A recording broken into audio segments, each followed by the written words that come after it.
blessing for them. And let's raise both of our hands para sa buhay nila sa Panginoon. Panginoon, dakila, kami po ay nagpapasalamat sa buhay na bigay mo sa aming mga kapatid, sa family ni Brother James, Panginoon. Kami po ay nagpapasalamat sa iyong grasya at habag, Panginoon, na mabigyan, Panginoon, ng napakagandang opportunity to visit us here sa family ng DICM dito sa Korea.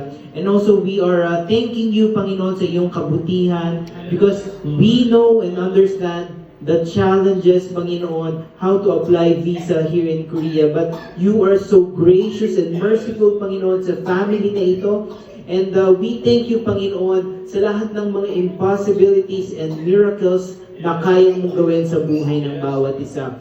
We declare, Panginoon, sa lahat ng kanilang gagawin dito sa bansang Korea, for the rest of their stay, Panginoon, lahat ng kanilang makikita, Panginoon, ikaw lamang ang makita, Panginoon. Maramdaman ang iyong presensya, Panginoon, at sa lahat ng kanilang gagawin, Panginoon, ikaw lamang po ang mapapurihan. We are continuously praying for their health, Panginoon, sa lahat ng kanilang mga nararamdaman.